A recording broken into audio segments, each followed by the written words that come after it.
Hello, and welcome back to TV Toastmasters.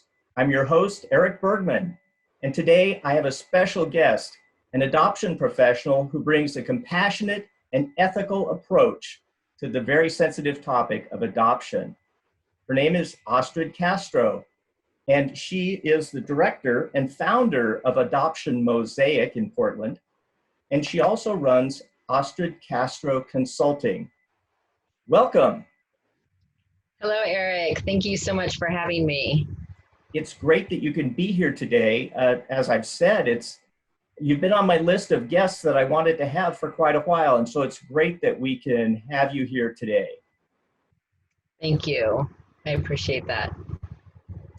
Now, you bring a unique approach and background to the world of adoption because you yourself are an adoption professional with decades of experience helping and educating people about adoption.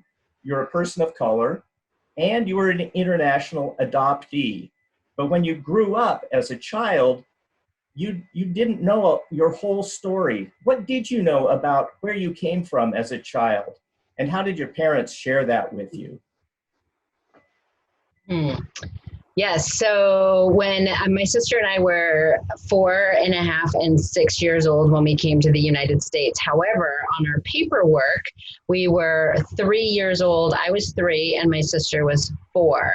And I think that just goes to show you how much information we had, which was very little to no information. My parents were told that we did not have contact or any information about our first birth mother, and that it was they were told that we were taken to the orphanage by our birth mother, and that she just wasn't able to care for us, that she didn't have the means to care for us, and that she brought us to the orphanage. So my mother, she loves to tell the story that she felt that when we arrived, my adoptive mother, that when we arrived in the United States, it was very clear that we had been very loved by someone. And we didn't know who that someone was, but that was pretty much all we knew. We knew the country that we came from, Colombia. We knew my mother attempted our whole life to try to tell us really positive things about the country that we came from, and try to paint a really wonderful picture of how lovely the people were and how beautiful, what a beautiful countryside, and really positive. Because as you can imagine, Colombia, the stories and the narrative that we're told in this country about Colombia aren't those wonderful things oftentimes. So my mother tried to counterbalance that. But as far as paperwork and information and facts, we had very little to none. My goodness, so your early life was a mystery, and you were adopted by a couple living in Colorado. So you went from South America to the Rocky Mountains in a short time.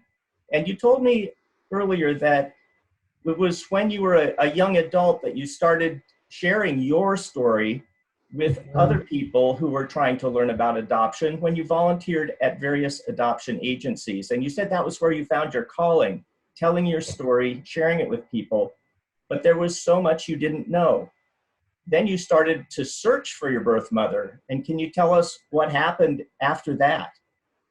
Yes. So, and actually, we were adopted to the in the East, and my adopted parents were living outside of Boston at the time, and that we grew up mostly on the East Coast and moved a lot, and we ended up in Colorado. So my career really started in Colorado. That's why, and I did live there with my family. So yeah, so I in searching, I had decided that I would search, and as you remember, I said I was adopted with my biological sister, and my sister was not interested in searching. However, she wanted to support me if that's something that I wanted to do. And so I started the search process, and you know, like so many adoptees, I think we have a tendency, there's this journey that we go on if we do decide to search when we have been given to little to no information. And that journey oftentimes involves putting our big toe in a pot of boiling hot water, and we have a tendency to pull our big toe out and say, ouch, that was harder than I thought it was going to be.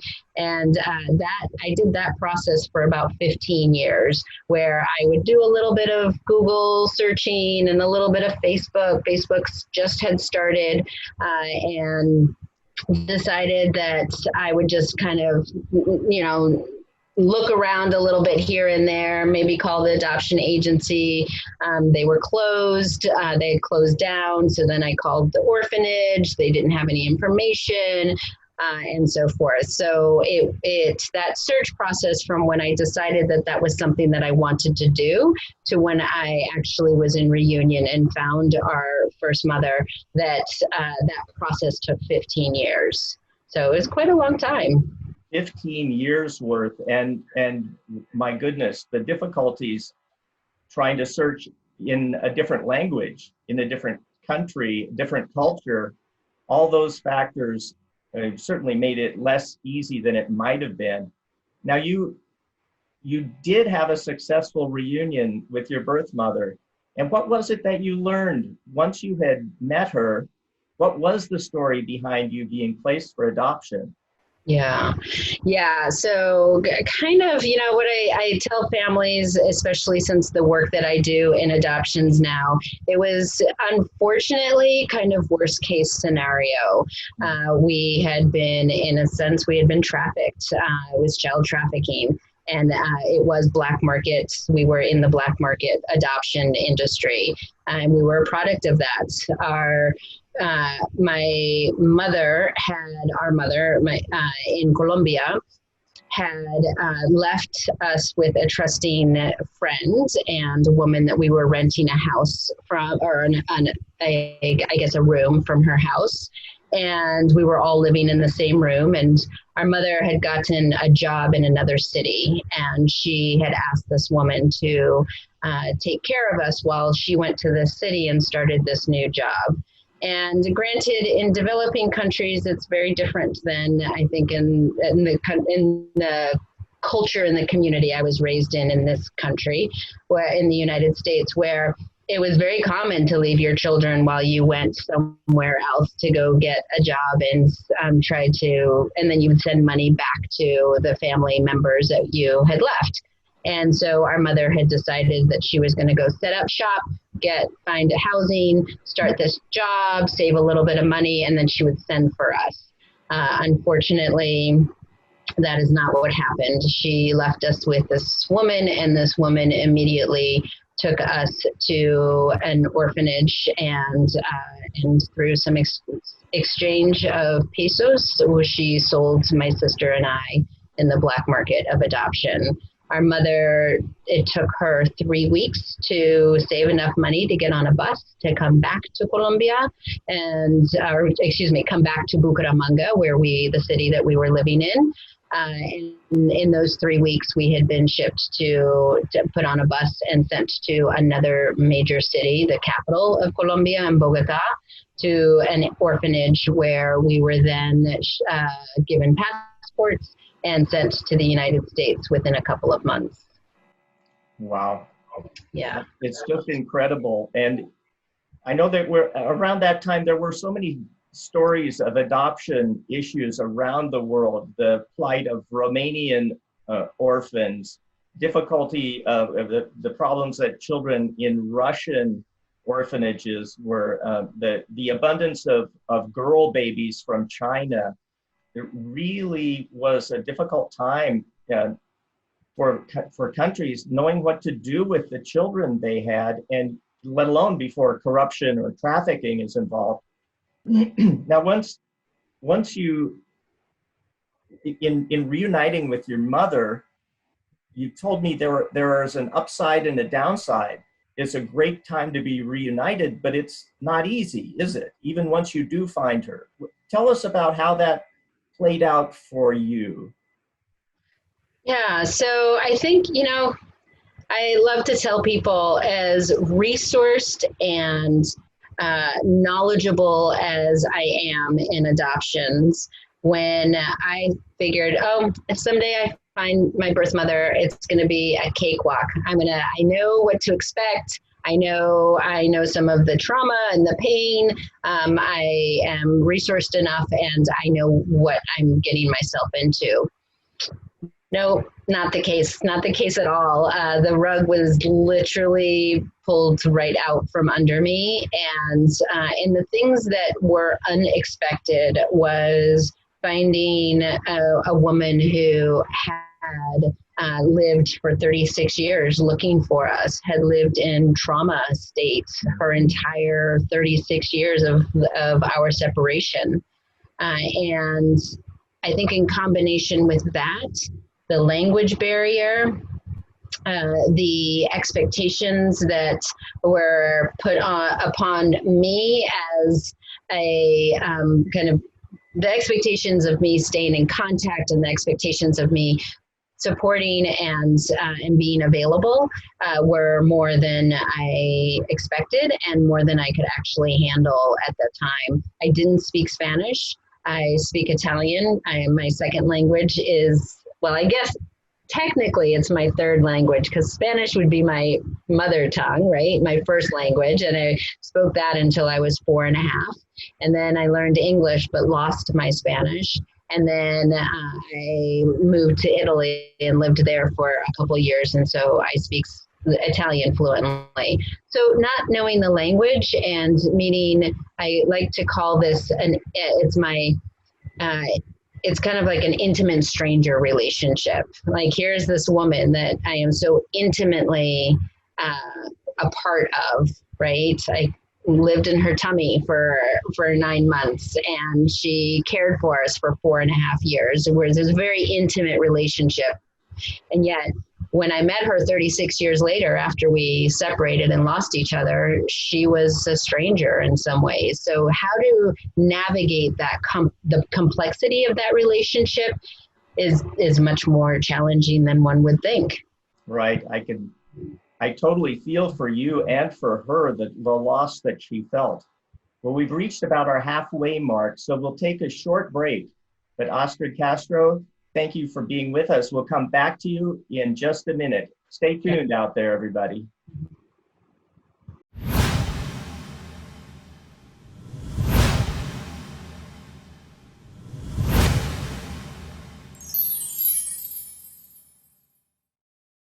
I joined Toastmasters to improve my speaking, listening, communication, and leadership skills. Toastmasters gave me incredible confidence. Confidence. confidence, Great listening skills. Poise. Great leadership skills. Leadership skills.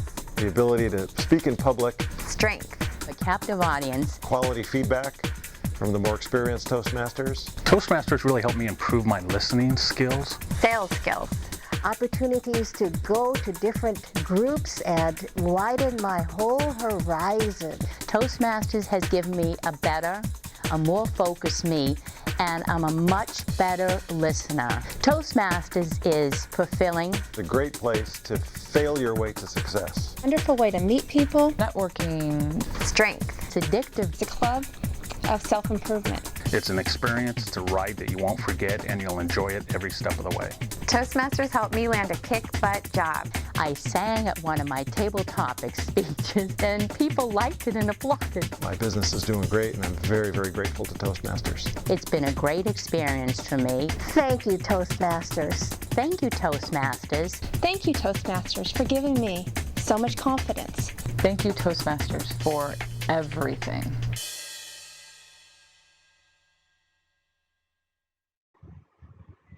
We're back again at TV Toastmasters. I'm Erik Bergman. I'm also a member of We Toasted Toastmasters in Lake Oswego. Thank you for watching TV Toastmasters. We're going to pick right up where we left off. My guest is Astrid Castro. She's an adoption professional. And let's get back to Astrid. Astrid, with your adoption Mosaic services, what do you offer people? And what types of people are coming to you for your guidance and advice? Yes, so the work that I'm doing right now is really rooted in my own personal experience of what I wished my parents had when they were raising me and my sister. My parents are white and my sister and I are transracially adopted. So that basically means we are people of color and my parents are not. And so my parents really lacked the support and the resources that they needed, I think, to be able to help my sister and I understand and navigate a very racially isolated experience. And so one of the major resources that I offer to adoptive parents is trainings and education around what it means to be a transracial family and raising children of color if you are white. And then on the flip side, I also serve and support the adult adoptee community. And the adult adoptee community are folks who are adults like myself who might need an array of support, whether it is, I need community, I need to meet other adoptees, I need to normalize this experience of how I'm feeling, and I need help with how to talk to my parents. I'm an adult and I want to talk to my parents about maybe I'm interested in searching. And so supporting that community as well. So those are the two primary communities that I support in the work that I do. Right, and you bring a lot of credibility, I think, from your own personal experience and devoting your education and professional life to this topic. Now, you went through the experience of a reunion with your birth mother.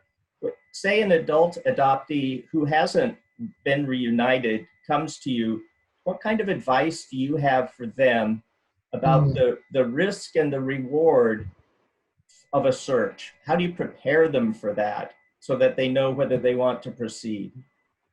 That's such an excellent question, because I think in the same way that my parents didn't have the resources to support my sister and I in our experiences of being children and being adopted and being children of color, I think that even though I have dedicated my life to this industry and this work on supporting my community, I realize now that I didn't have the resources that I needed to go into a search and then possibly a reunion.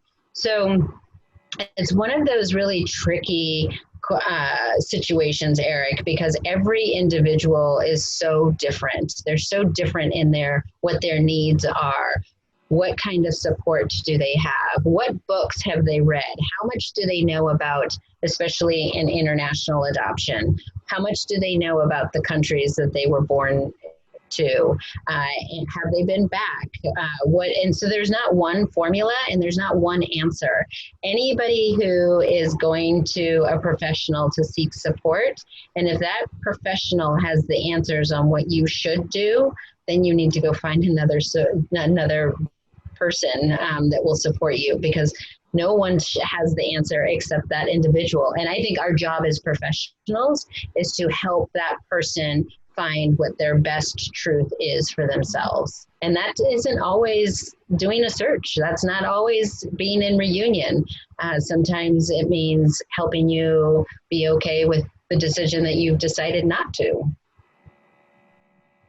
Now, I know that since about 1995 and something called the Hague Convention that most of the countries in the world have signed off on, that's an international treaty that was put in effect to try to prevent corruption and child trafficking and abuse of children in orphanages or adoption. What is the state of international adoption today? Is there still significant trafficking going on, or other nefarious things that are separating families in parts of the world? I believe the Hague has helped for sure in those numbers being decreased and talking about those cases that are in the media that do represent corruption. And do I think it's eliminated it? Absolutely not.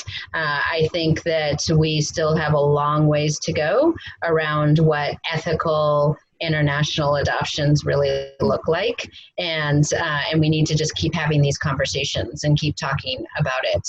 As far as what the state of international adoptions look like since The Hague, and it's taken years for this to actually happen, but we've seen a huge decrease in international adoption, and we've seen agencies, some of the smaller international agencies, close their doors because they can't keep up with the accreditation that is required in order to be Hague approved. And so we are seeing that.